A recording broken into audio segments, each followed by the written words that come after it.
I think the majority of the United States is more left-leaning. More left-leaning? Huh. Yeah, I don't know about that. The majority of people do believe that, people should be... Like, this is not just a U.S. thing. This is global because the world, the entire planet is dealing with these global issues. What do you think Black and brown people think about DEI in their workplaces compared to white people? The majority of affirmative action beneficiaries over the past 40 years have been women. And most of those women are white women. So Mac, you and me, pal, the women in our lives were most likely to have been beneficiaries, white women. So when I think about affirmative action, I often think, white people.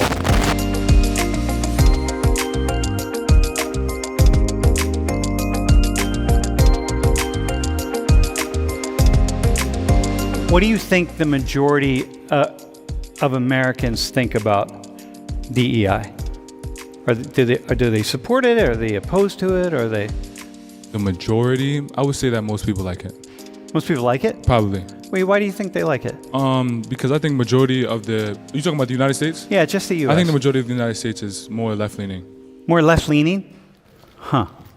Yeah, I don't know about that. You don't think so? I think the majority of Americans are very much in the middle and mixed up with their ideas, is my own personal perspective. Yeah. I think that, some people lean left, some people lean right, but yeah. So. I don't see a world where diversity is a bad thing. So I would have to hear somebody out and hear why they would say diversity is a bad thing. Okay. How about, what do you think? The majority of people's? I think especially nowadays, certainly in the time of, I'd say around what would you say, 2020 is really when this took off. People were definitely in support of it, but I think now, if you ask the average Joe, what do you think of DEI? They're probably going to say they don't stand for it. That's my feel, but okay. I don't know if I don't have any specific metrics or data that would. Got you. That's just my feeling I get. All right. I think that just on the standpoint of just morals alone, based on the fact that we are in a human civilization with a lot of diversity in it, whether or not they are treated equally or whatever, I think that the majority of people do believe that people should be treated as human beings and be equal to each other. Of course, there are those who disagree with that, but I do believe that the majority, maybe not the vast majority, but I do think the majority do. All right. I think most people are on neither side. Does that make sense? Yeah. I feel like not many people have a strong opinion about it. Yeah. Okay, let's go to the next slide. 56% say it's a good thing, 28% neither good nor bad, 16% a bad thing.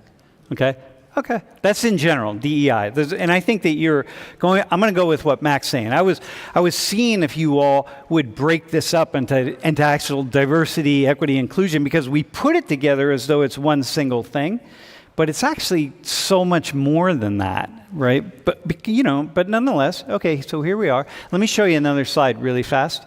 This was a conference. I actually was invited to this conference in India back in and I didn't just put this up for you, Sami. Just say this is all over India, man. You look up DEI in India, or you look up DEI in Nigeria, or DEI in Germany, or it's everywhere. It doesn't really matter. So this is not, and what's important is to see that this is not just a U.S. thing. This is global because the world, the entire planet is dealing with these global issues and global diversity. Hey, what do you think Black and brown people think about DEI in their workplaces as compared to white people? I don't know. I feel like they'd be divided about it. I feel like some people wouldn't be okay. They don't like the forced thing that a lot of people are putting out there. Oh, wait, hang on. Can you say more about that?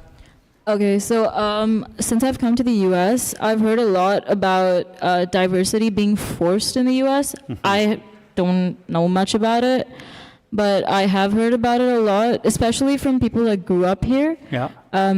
At Penn State Global, I work with people that grew up here too, and they talk about how sometimes they're used to forced diversity rather than because they're good at it.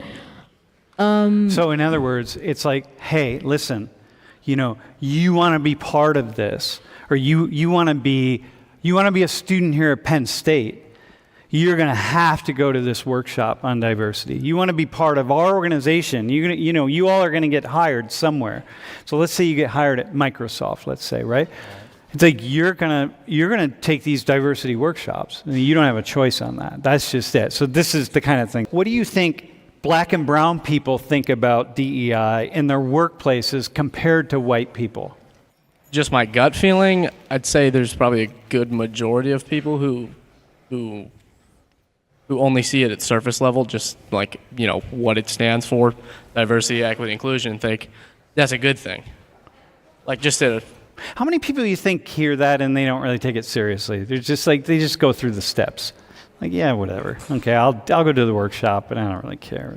How many white people do you think do that? What's your gut? I think a lot, because I think a good majority of them might be saying to themselves, like, let's just get this over with. Like, I'm not gonna, like, it's not really gonna affect me in any way. It's just something I have to do.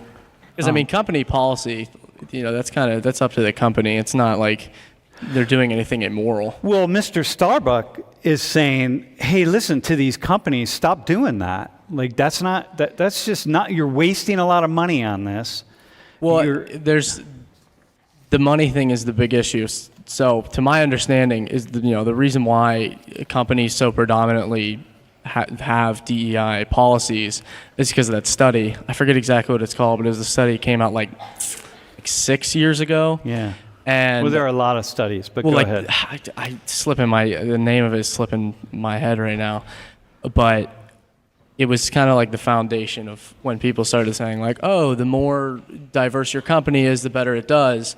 Yeah. But the study, it looked at over like a 10-year period, and it was only in the last like 3 where they started to implement these policies, but they attributed that to the 10-year growth overall. Yeah. Okay. And then those results have not been corroborated by further studies. Okay, here, let me just say, this is one of those things I have to respond to. So there's a lot of studies about this. People are like just hammering away the entire fields in which people are trying to figure out, hey, is diversity and multiple perspectives a good thing? Lori, if you remember the other day with Lori, her entire work, her methodology, she's built constructed over 30 years, an entire methodology on dialogue and understanding. And it is based on the idea that multiple perspectives coming together are going to enter into conflict, but that conflict will become collaboration, and it's really important for all those things to happen. So, but there also is a lot of research that gets done, this kind of shoddy research. It says, of course, because it seems like it must be a good thing, right? But how much is it worth investing in is the question. You mentioned in your application to volunteer that you're really, really into women's issues.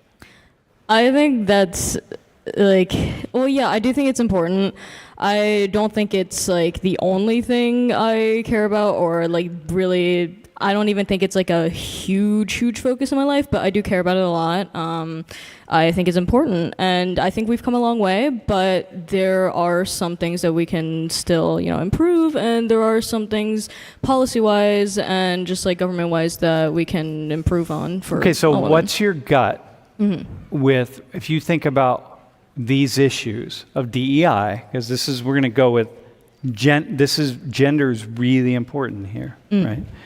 In fact, when we think about the long history of affirmative action in the United States, and affirmative action is, giving somebody a benefit because of who they are, solely on the basis of that criteria. So maybe you're going to get a third interview because you're a woman, or because you're from Panama, right?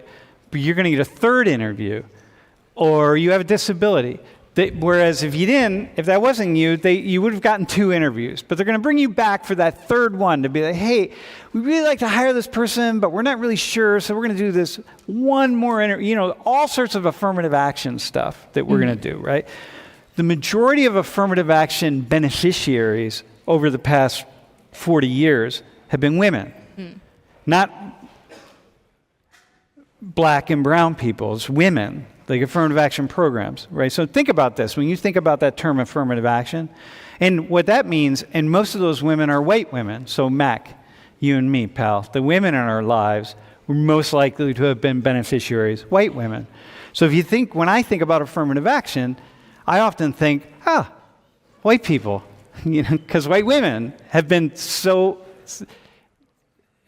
beneficiaries in such a profound way. Whereas in this culture, Samvi, in this culture, we tend, when we talk about something like affirmative action or a program like this, we think about people like